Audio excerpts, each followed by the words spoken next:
Awesome.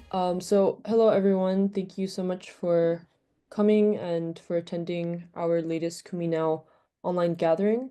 I will make sure to put a link to our website and channel if you want to see any previous videos or take part in our actions. So today we have the privilege of being joined by Jamal Juma, who let me introduce him first and he can talk about his presentation. So Jamal Juma was born in Jerusalem and attended Birzeit University, where became politically active. And since 2002, he was the coordinator of the Palestinian grassroots anti-apartheid wall campaign. And since 2012, the coordinator of the Land Defense Coalition, which is a network of Palestinian grassroots movements. And so he has been very active in grassroots and civil society spaces, has done a lot of writing and speaking about these issues. So we're excited to have him today to speak with us about ongoing annexation, ongoing dispossession, um, and international law and the future of the Palestinian people. So Jamal, thank you so much for taking the time today to speak with us. I don't know if you can hear us, Yes, but yes, it's my okay, pleasure. There It's you my great. go. pleasure. Thank you. Thank you, Jamal. We look forward to hearing you. So maybe you can speak for about 30 minutes and then we can have some questions for you, if that's okay. Yeah, that's fun. Awesome.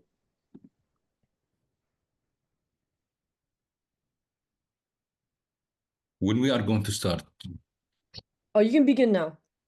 Now? Hmm? I thought we are waiting for more We can people. wait, but if you want to introduce yourself more before you start, that would be great. No, Mhm. I think that's what you said is enough. Like, and I am, I'm Okay. born in Palestine and remain my life all in Palestine. Yeah, and I have been in this situation since I opened my eyes to the world. So it is an ongoing looking for me like and generations after generation endless. I think this is the ongoing catastrophe that didn't stop and it's keep complicated every time. So we don't know when. We hope that this is what's happening now, in spite how much it is really bad, that could be starting an end for that. We have a saying in Arabic saying that the last or the darkest time of the night is a little bit before the morning. Mhm. So we hope that this is the case. So of course this will not be clearly will not be with the Palestinian efforts alone. It should be international as well. And the examples in the world is so clear. For us as a Palestinians, the main example that have been in front of our eyes is the South African issue, which we thought and we think that without the strong international interference, it could be South Africa until now under the apartheid regime. So I think we need more than any time before in life the interference of the international community. And here became, after this war, it became so clear when we talk about international community for us. International community and our allies are the people that we saw them in masses in the streets, that we saw them particularly, which is one of the light in things in what's happening is what happened in the United States. We never expected this change of the public opinion, this masses, the university, everybody going to the streets, standing and keep standing in front of the oppression, in front of what all the states is doing against all people of supporting Palestine, which is in fact it has been totally peeled the whole what so-called democracy and expression of the people, the freedom of expression. So this is putting question mark on all this issue. But still, this is a struggle, and I think it's a struggle of our people as a human beings, like to victory for our morals. And I think I believe, in spite of all the darkness around us, I believe that we are going to win. This is going to change. To change is not natural that situation will continue like this. If I would start يعني, with what's going on, يعني, talking about the West Bank, I think it's not really, we can't really just like talking without mentioning what's happening in Gaza and what's the relation, how it's related. Because looking deeply on what's happening in Gaza and the war that continue now for almost 1 year and 8 months continuously, and the mass destruction of the Gaza, eliminating everything, there was a plan behind this. For me, I think this is the key. It is for the Israeli regime, the genocidal war in Gaza is a key issue to liquidate Palestine cause. And unfortunately, it's not just Israeli war on Palestinians, but as you know, it's like the American administration and the other imperialist regimes in Europe, or its allies at least. Why I'm saying it's like the key. For me, there is three main reasons that I saw that it is related very well to the whole issue, including in Gaza and the West Bank. One of the first important things that became like a nightmare to the Israeli regime since 77 years up to now is the refugee problem. Refugees problem, and it is the historical witness that's still ongoing on the crime against humanity and the mass expulsion of the people in Palestine. So they were working all the way how to get rid of this, denying it all the time. So I think for them, this is now the time is doing this. Looking at what's happened into the refugees in Gaza, there are 1,476,000 refugees in Gaza Strip. This is considered 64% of the whole refugees in the West Bank and Gaza. It's 80% of the Gaza Strip. Logically, for them, it is like the vast majority of the refugee camps has been wiped out, and they finished this issue. What remain, in fact, is 36% of the refugees in 19 camps in the West Bank that were now under ongoing war and attack on these camps. That's coming along with this, the targeting the UNRWA. UNRWA, because UNRWA has been established from the United Nations, particularly for the Palestinian refugees. So in UNRWA, as an international organization, is a symbol, is like that representing the existence of the refugee problem. So that's why they targeted so many times, and from the beginning, and here I'm recalling one of the sentences, the strategic sentences that was guiding them and believed in it strongly. They say that UNRWA is the reason of the continuation of the perpetuation of the Palestinian refugee problem. In addition to it, support of the right of return, which aims to eliminate Israel. So that's why they work to demonize UNRWA all the time. And if you remember also in 2017, when Trump came first time to the power, one of the main things is that the first thing that they attack, before even recognizing Jerusalem as a capital for Israel, is the UNRWA. Cut off all the UNRWA assistance, the money that the United States is paying for that, and they were talking about the whole refugee problem is something false. It's not as it is represented. And now, now Gaza, as you see, Gaza, the target of the UNRWA in Gaza was so clear. Most of all the Gaza, the UNRWA in Gaza schools, clinics, centers, warehouses has been totally destroyed. Even more than 208 of its workers has been killed in this war. The West Bank, the same. They closed the main center, the center of the UNRWA in Jerusalem, and they were even lately, just this is very recent. They closed three schools in Jerusalem that run by UNRWA. Mhm. And it's continuing in the West Bank. They didn't allow even the staff, the international staff of the UNRWA, to come back to Palestine, and they're pushing them out. So clearly, one of the main things that they want to is to finish, to use this situation, this war, to get rid of the UNRWA, including, which is come with it, the right of return.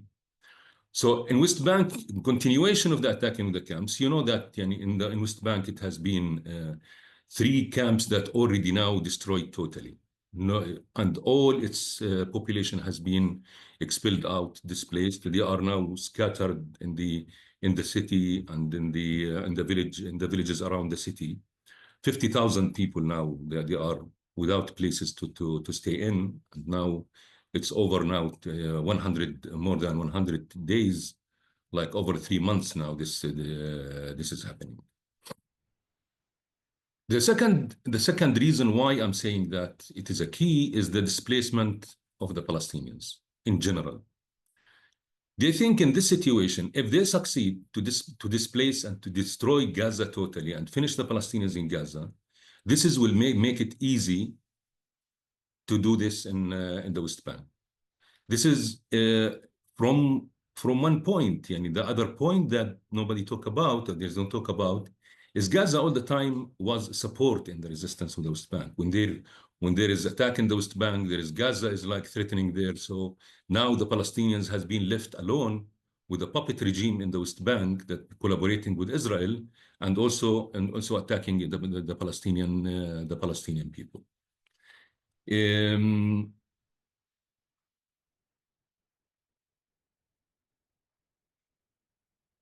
So after that, now what's happening in the West Bank?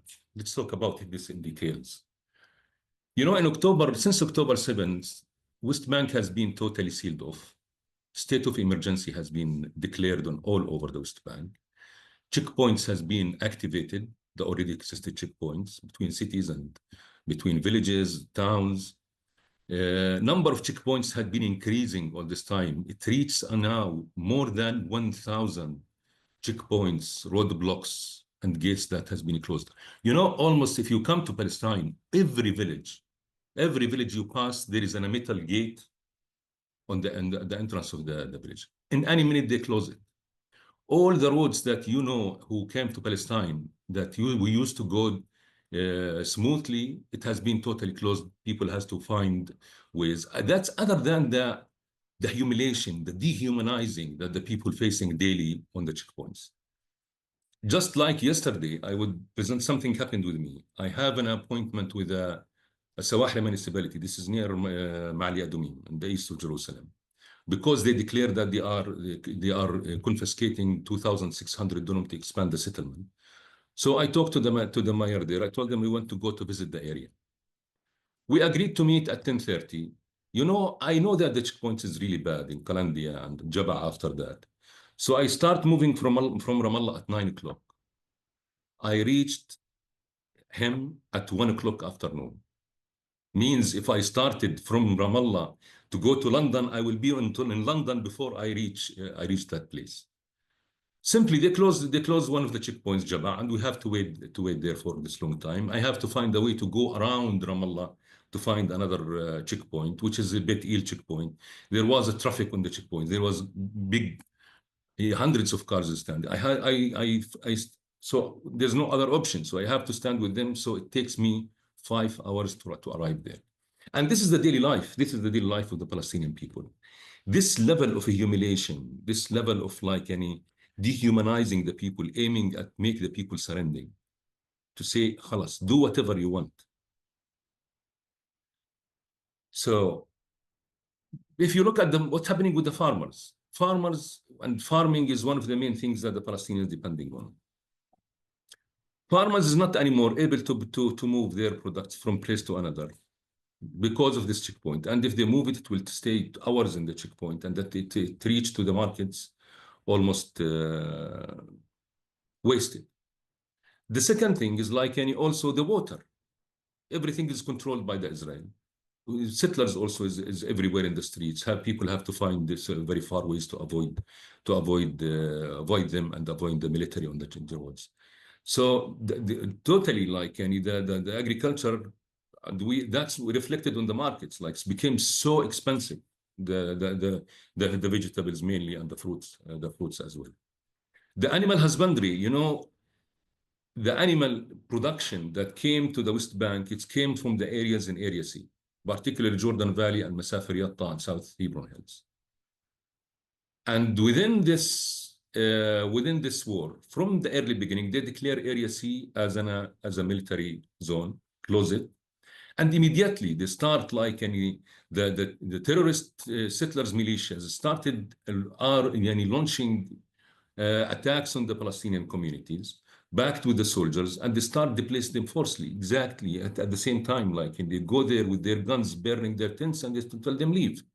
The first year, they were able to expel 30 communities from the Jordan Valley and the different areas around in the slopes of the Jordan Valley, but the shocking is the amount of the land that they steal in this expulsion.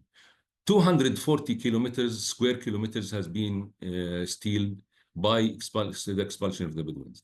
240 kilometers means a little less than Gaza Strip size.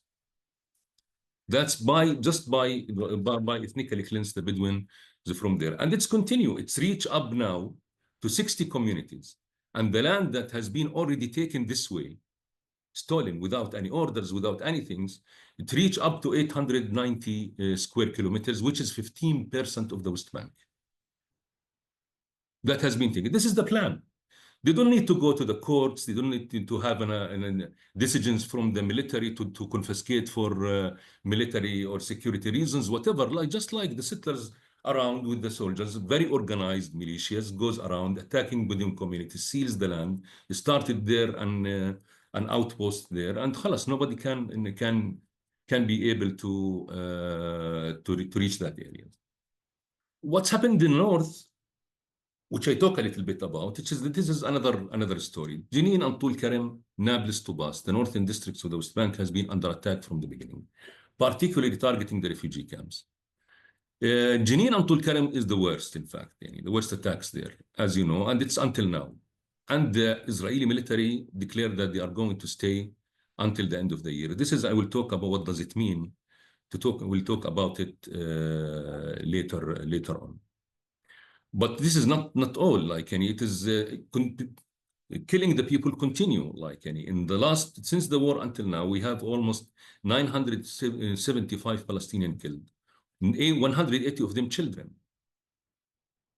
The arrest campaigns that they are doing, it's reached up to 17,000 people have been arrested during the war. At least 12,000 of them remaining in the prison.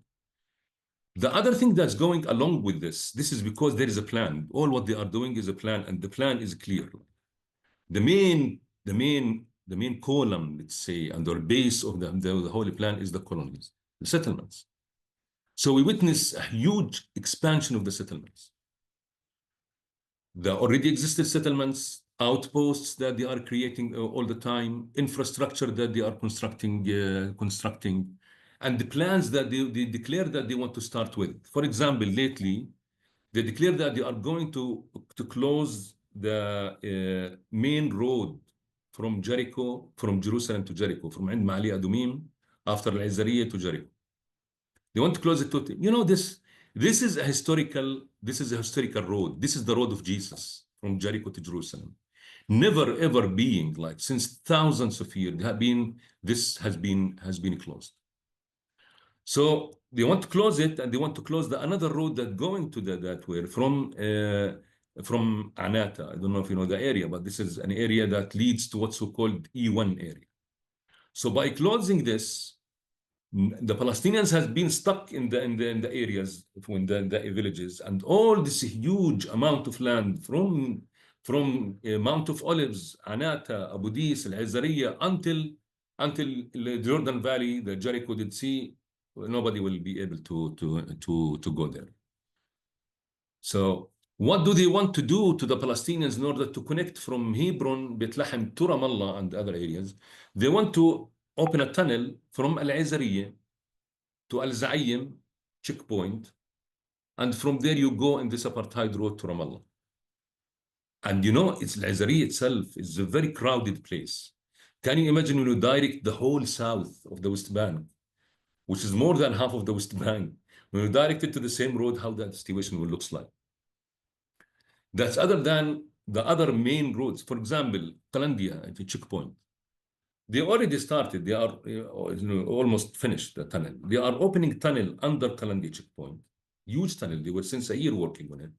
And they want to continue it toward the east to connect all the colonies and settlements that they built on the edge of the mountains of the West Bank that's overview Jordan Valley. So they are totally closing the Palestinians from Jordan Valley. Jordan Valley, we're talking about more than 30% of the West Bank. And all the Palestinian resources is there. Water, animal husbandry, agriculture, lands for expansion in the future. So they are closing this not by walls, but by settlement colonies, settlements, highways. That the highway, it's a wall by itself. Nobody can cross. So none of these villages will able to go to their land and to pass that area anyway. So in a way they are just like make the life of the Palestinians in the West Bank is catastrophic by itself by blocking and doing this very sophisticated criminal system around the Palestinian communities. The bypass road, other bypass roads, there is one from Za'atara that goes around Nablus villages, connecting all the settlements and connecting it to Israel with the highway. From the south, the same. So they are now redesigning like the whole systems. They are in a hurry to make the system function. The system that they are talking about is suffocating the Palestinians. This ghetto system that we are talking about. The apartheid system that we were calling and shouting and crying since more than 20 years now, since they start building the wall. Now they are intensifying to do it. You know, this is in Jordan Valley, but in the West Bank, in between the cities and the villages, it's became even also worse because one of the main economy for the Palestinians, historical one, is the olive trees. That's everywhere in the mountains that consider it Area C. So since 2 years now, the farmers can't go to their fields anymore. People trying to go, there is 11 farmers has been killed by the settlers trying to go to their lands in the last 2 seasons. And they close all the dirt roads and the agricultural roads that leading to that areas. So when you look at the map, how it will looks like, so what has been literally left for the Palestinians is the built up areas in the villages and the cities. That's all. Militias, settlers, militias everywhere, military everywhere. And now they're constructing another wall around Sinjil and the villages around Ramallah. And they want to change the main road from Ramallah to Nablus. They want to close it also and to find another road for the Palestinians through Salfit, and so very complicated area. So when we talk about the economy, look, the situation of the economy in the middle of the situation. One of the main pillars of the economy is the workers. There were 205,000 workers that used to work in Israel. Since now, 18 months, 20 months, they are sitting in their homes without any source of living. It's not just that workers in Israel, but workers also in the Palestinian companies and the employees within the Palestinian firms, and even 67,000 workers and employees have been lost their jobs as well, because so many businesses has been closed, so many companies has been bankrupt. The theft of the clearance revenues that comes through that Israel collect from the Palestinian import and export. They have been totally deducted. They are pushing the Palestinian Authority to the edge of the bankruptcy. Well, that's reflected on whom? Mainly on the wages of 170,000 employees that benefited from the work of the work in the organizations and the ministries and all the institutions that belong to the authority. As I said, the agriculture sector has been also on the edge of collapsing. Several factories has been so. So what does this mean? Like when the economy is falling, the political situation is totally very dangerous. Closing everywhere. Attacks on the north of the West Bank and arresting and killing the people. So Israel is pushing to the next step. So what's the next step that they are planning for?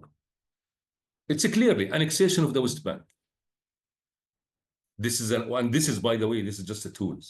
Annexation of the West Bank, getting rid of the refugees, the refugee problem, changing the Palestinian system. Even the Palestinian Authority that is working as a puppet for them and coordinating with them, and it didn't say any word about all what's happening in the West Bank and Gaza. And they are even like any adopting the position of the American administration and the Israelis concerning Gaza, but also they wanted to eliminate the authority. Why? Not because it is good, but because from the name of the Palestinian Authority, they don't want anything to present Palestinians. They don't. So they don't want Palestinians to be a people, one people. They don't want anything that come from international organization like United States that recognize a Palestinian state. So they see that as the Palestinian Authority could be a symbol. Until now, still the world will talk about two-state solution because it's existed. So what's the plan? How they want to dismantle the Palestinian Authority? In fact, in Tulkarim and Jenin, they declare that they are going to stay until the end of 2025. What is going on is that the military everywhere in the cities is trying to normalize their existence with the people. So they are patrolling there, trying to calm the situation and to people to start like being like accepting or normalizing that the Israeli patrols and the Israeli jeeps is everywhere in the city. But they continue the blockade on the refugee camps. Nobody can reach there and keep attacking once in a while the refuge places, centers, and the young guys from this centers. And other than that, we witness like any people from the city say that Israeli police even they were like stopping the Palestinian cars and giving them fines for like I don't know what. In a way that they are bringing the system while the Palestinian Authority is standing there. They can't do anything like at all. So, and the other refugee camps in the West Bank, by the way, it's not far away from this. All the Palestinian refugee camps in the West Bank, all of them has been raided, putting curfew in the camp, and they put signs and mark signs on different roads and and they give the people a message, you are next. But they didn't until now send the bulldozers. They didn't start anything with the refugee camps, but we don't know when this is and which conditions they want to start with the other refugee camps. So here, like, and they are saying, if it's continue like this, and Israel started step by step taking the position of the administration of the Area A that's supposed to be Palestinian Authority, it means there is two options in front of the Palestinian Authority mainly.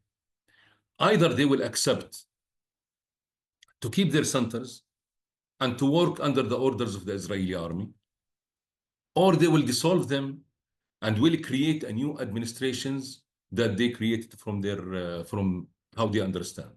Bringing families, bringing, I don't know, who is he, collaborators, and set them like the experience that the experiment of like villages leaks after Beirut, the war in Lebanon and the camps in Beirut when they think that they get rid of the PLO and they start the villages leaks in the West Bank, which is collaborators that they set them and they give them responsibility on the Palestinian people. But didn't work because the Palestinians had been attacking them and it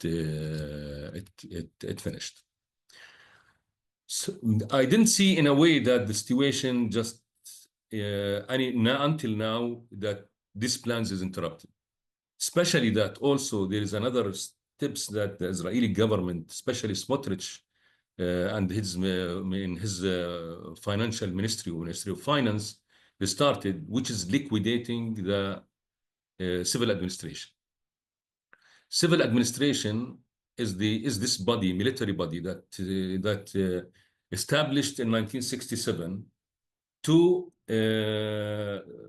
rule and to govern the West Bank. So, and it's all governed by military orders.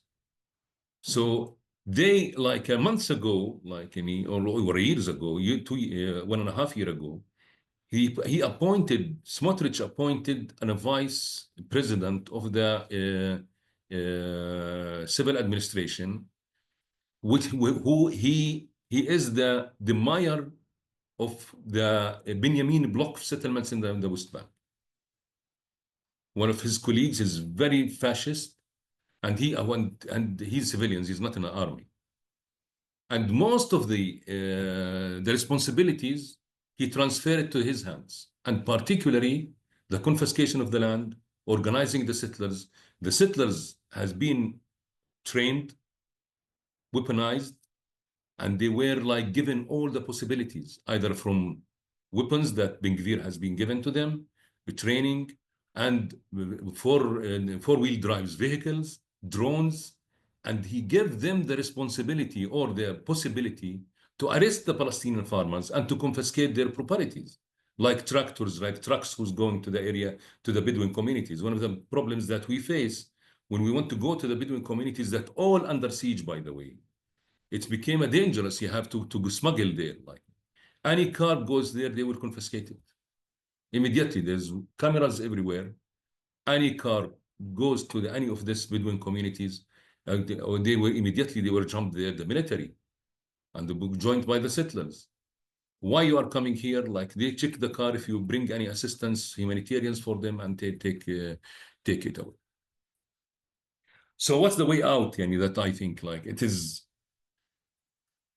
Yani, I think the main, like, let's hope that can bring it to us. And first of all, I think that the Palestinians is going to explode in the West Bank. It's not going to continue like this. The main thing that's make it until now like oppressed is the Palestinian Authority itself, by the way. Otherwise, everything will be exploding. So the possible one with the possibility is that will be another explosion in the face of the authority. This is very possible in the light of what's going on, especially after he's appointed Hussein al-Sheikh, which is one of the Israeli men in to be his vice president. So the only hope in these two things is that this Israeli government will fall down by pressure either from the Americans, from the international community, or from inside Israel. So will be obstacled these steps, because like I don't think that it will be finished by changing the government, because the settlers in the West Bank are very well organized and very well influential within the Israeli government and society. The Israeli society changed into fascism. 80% of the Israeli society is supporting the right wing. How comes this? They are still in the government until now.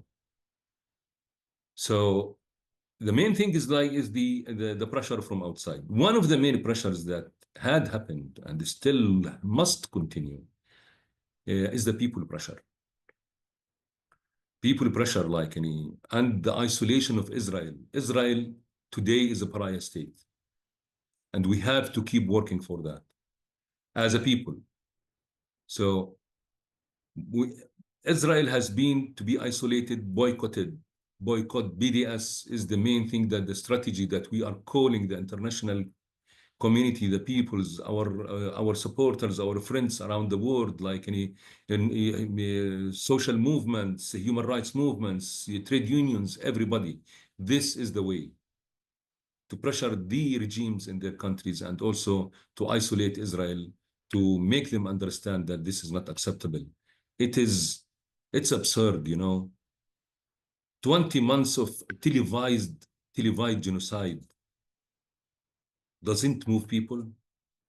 I'm not talking about people who's like already like anymore, but I'm talking about this regimes, these politicians, this party, these political parties, those who's influential, like any, in spite, like any, became the victim, became the one who's criminalized, like any, they were attacking the people who standing in the streets, like what's happening in Germany. And also in the States, like, and if there is a Palestinian flag and then calling to end the genocide, they became criminalized. This is unbelievable, unbelievable. That's put a big question on the whole human rights issue. And just to prove to us that this whole charters of human rights, all this international organization is not free. It's under the clues of this colonial powers. This is they can immune themselves from anything related to this human rights, like Israel has been immune, like United States has been immune from the crimes that they were committing around the world, etc. So I think we the people responsible, and it's our responsibility to defend the human rights, to defend our rights as a people. We can't accept that the world will be back to the jungle rules. It is now. The one who is paying the price is not the cartel companies, is not those presidents. It is those millions who would be killed if there's another like any nuclear bombs wars has been started, or like any other wars started. We already people in millions is dying around because of the wars. So it must be an end. Like it must be an end of that. So we had a responsibility as a Palestinians trying to change our own system or our regime. This is like it should be through the logical ways, like any elections, whatever, like any. But unfortunately, this road has been closed in front of us. But it is, I see I don't know, I can't tell time, but I see the whole authority is like, is not really, is not, don't have any roots anymore. Like, it's hated by its people. Everybody saying about them as a collaborator. So I don't know which system can survive while all its people is just like against it, and deal with it as an enemy. But on the other side, as a Palestinian civil society, we are organized like around BDS, and we are in a way, and just like trying, all of us from every one of his sides, what we are trying to do in BDS movement is to activate all the Palestinian organizations, parties, and parliamentarians, whatever, to start moving to moving towards like uh, mobilizing internationally for stopping the war. This is the main things that we need now. Stop the war, stop the genocidal war. So I think I can stop here. If there is any questions that could be like any also strengthening the subject. And maybe I just like any things I didn't talk about, but I try to go over like all the things that we are facing, and what's the what's the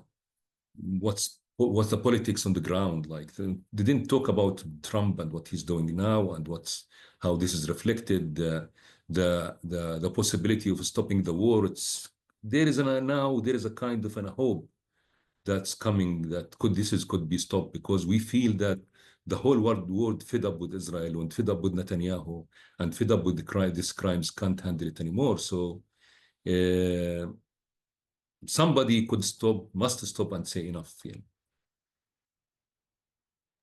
Thank you, Jamal. It's a very depressing situation, but I'm glad that you helped us understand the situation better and connect a lot of the different things that are happening on the ground. Um, if you have questions, please put it in the chat. Linda, I think you have a question too. You want to ask him? Oh, well, actually, it was a follow on from, I was just about to write in the chat about Trump. And I just wondered whether, just following on from what you were saying about, do you trust him in a sense to, because he's obviously fed up with Netanyahu, and it seems to be a positive thing that he has done something behind Netanyahu's back. But it's whether that will end up still being useful for the Palestinian people, or whether his golden Trump in Gaza and all those kind of things, whether he still has a sinister plan for himself. I know you can't read a ball for the future, but I just wonder what your thoughts were.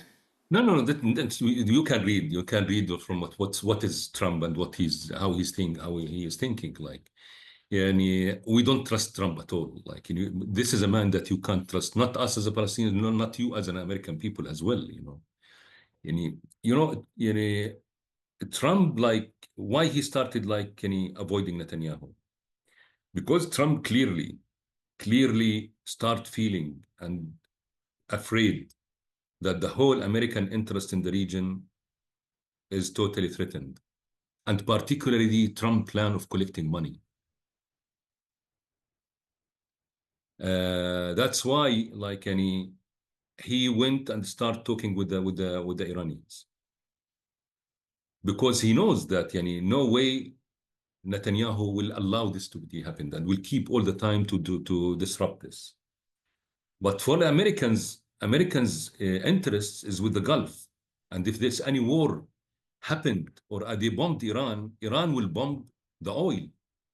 They will bomb the American bases in the Gulf, and they can make it a mess in the Gulf. They can close the Persian Gulf. So, and this is one thing. The other thing is Trump.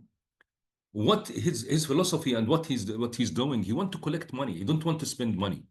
So he don't want to get another wars to get to start to spend on it. That's why also he have this agreement with the Houthis, and he sold Netanyahu and Israel because the American ships became targeted by the Houthis in the Red Sea. The American also Marines. So, and the whole trade that goes to America became interrupted, and they have to go all other ways around, which is cost a lot.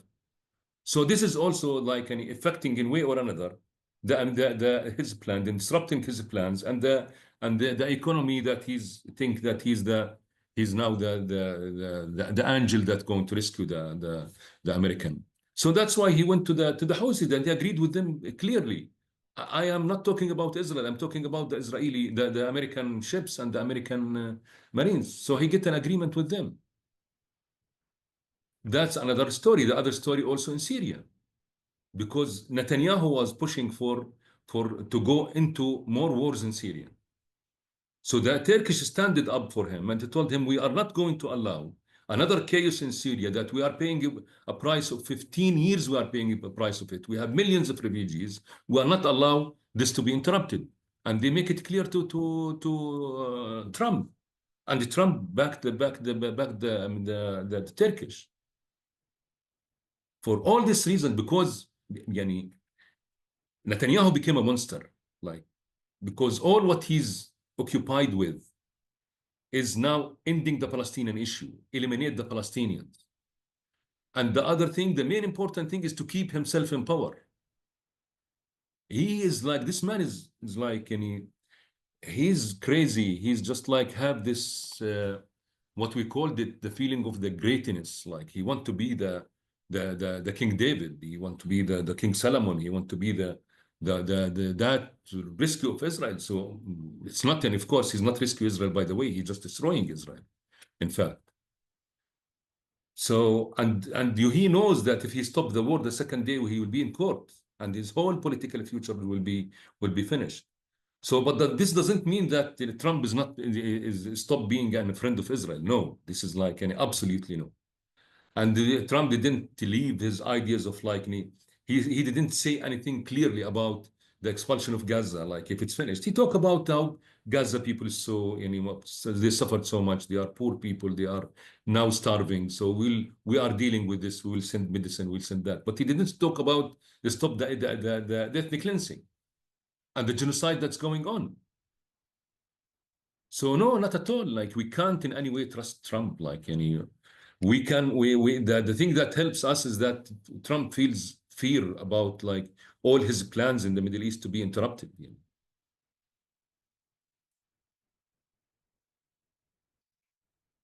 Are there any other questions in the chat for Jamal?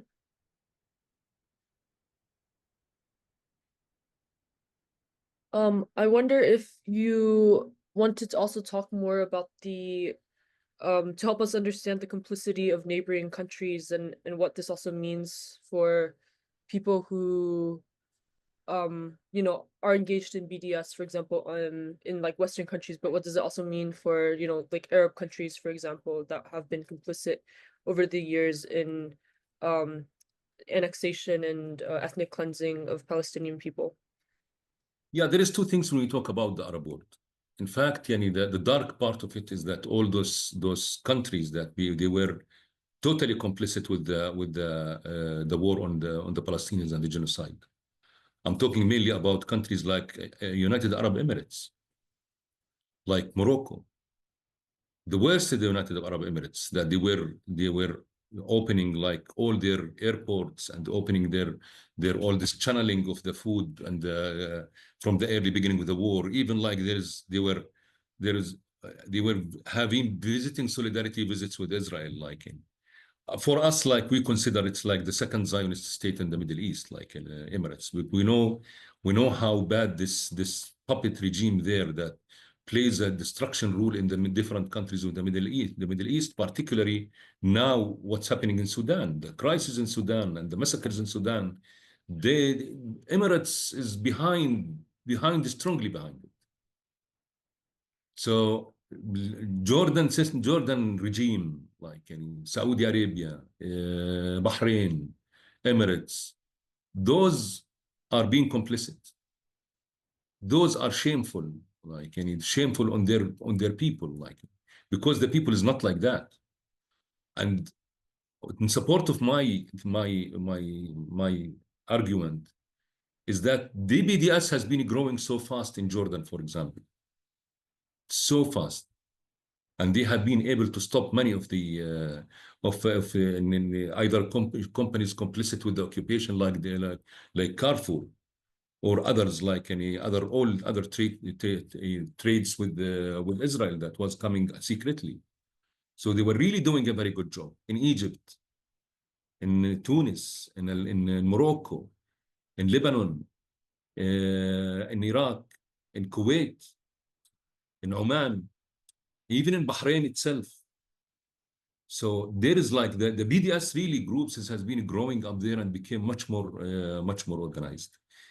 For us, like, and I am in the secretariat of the BDS of the BDS, like any, what we saw from how BDS has been growing in the last 2 years is something so beautiful. Thousands of new groups has been joined. And I can tell you from like our website, our website visitors, like it exceed 120 million a month. And we're talking about those who got in and they started looking into the pages of the website. At the same time, we have 70 million attacks a month. We have a website that cost us $70,000 to establish it, to immune it from the cyber attacks. And this website became like for us a guidance. It became a guidance for all the international groups from around. Like for this years we have like so many countries in Asia, from Cambodia to Philippines to Vietnam to Japan to many others, Bangladesh, many others who has been joining, and there's now groups that have been joining in there. Latin America and the States, like, and we are proud really in the States, like we know that how much they are suffering. A Jewish Voice for Peace, like, and the Black Lives Matters and all these movements, they have been really standing up strongly, and we saw this and reflected this in the streets.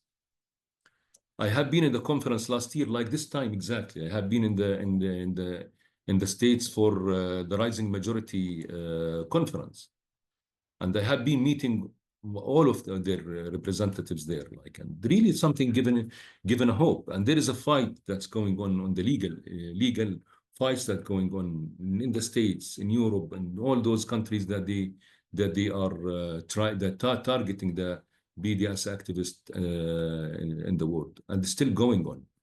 But the development, the achievement is really something promising. That's why we are saying to the world, this is it. It's like we need to continue with this, because this is the only thing that pressure and change. The most important thing is change the public opinion. Thank you, Jamal. Mary Ann, do you have a question? Yes, thank you, Jamal. That was so thorough and profound. And So, and with your last point, I was thinking how important it is that each of us live simply so that others may simply live, and that we disconnect ourselves so that we can stand up for BDS and we won't be threatened with, lack of housing and other things if we can live in community and be depending on others as we speak out loudly, proudly, and boldly. Anyway, it's just a thought. Yeah, thank you. Jamal, yeah, go ahead. Yeah, I consider this is a fight for every one of us. Like it's a fight for us as a people, for our dignity, for our morals, for our beliefs. Like in the churches, like everywhere standing with South Africans, trade unions, social movements, political, everybody. And why? Because people, they can't in this time, imagining or like accepting this apartheid and racism and racial discrimination. Can you imagine when we are talking about genocide and you're talking about massive ethnic cleansing, eliminating people? We are going to 400 years ago with the whole targeting the indigenous communities around the world and eliminating them. This is what's happening to the Palestinians now.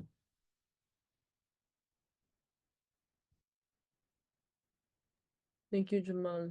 Um, it seems like we're ending the near end of our session, so I wanted to ask you if you have any other words to speak to our audience. What actions do you think, other than BDS, that we can take as a community and as individuals that can continue to strengthen the movements that we are doing in our various contexts? Yani, first of all, we are, as I said in the beginning, like, and this is, I'm talking from heart, in fact, not just because I'm talking to you, but for me and for all Palestinians who knows what's going on, we are appreciating what the American people is doing in the streets, the movements, the churches, the different human rights movements, the Jewish Voice for Peace and others, Latinos, and so we witness like an awakeness like within the people, and that's really very important for us. What we need to do is continue mobilizing. People must understand what's going on. People should be aware that what's happening in other parts of the world is one just like affect the others. Like everybody of us is affected. There is like there's things that we are as a human being must defend. We know that they are paying price. Without paying price, we can do nothing. This is simple. Here, people is paying in their blood the price. But we can't achieve none of the revolutions, none of changes in the world has been achieved and had a victory without a price. The price shouldn't be the price that people will be killed, but like at least like to stand up like and not afraid that my job will be lost. But we need to create a solidarity. It's within us, like it's not maybe smart that you go as alone and you go fight the Columbia University, for example. This should be organized with the students movements, with other movements, that every people must stand up. We don't leave one alone in the fight. So we need to be more organized. We need to be more coordinated. The coordination must be higher between different groups, different movements around. What we are trying here, like one of the things that I'm working on, I am in the executive committee of the new unions. This is a new progressive trade union. So I had meetings with some American trade unions. So we need to string the ties between the Palestinian like workers trade unions with trade unions around the world. And I'm taking this in personally, because I know this trade unionists and workers, don't have the communication issue, don't have so many things, but will be a responsibility of one of us, like who can do that and who have the contacts, like. So you need to be aware about what's going in the States itself, for me, supporting the people there, the people who are threatened in the states to be expelled from the states is part of it. Is my issue. Like, you know, if we stand for these evil plans in the states against the people, we can't stand with the people of Palestine on their struggles. So that's beside the BDS, beside that, for me, the most important is how much we can do or raise awareness and make the people understand in our circles. And I know that Sabil is a big network like that connected, and it's need much more into this particular issue and encouraging the people to join the activities, to join the demonstrations, to start in pressuring in their states. Everybody knows his situation in his states and what he can do. There's too many things that you can target, you can start lobby against.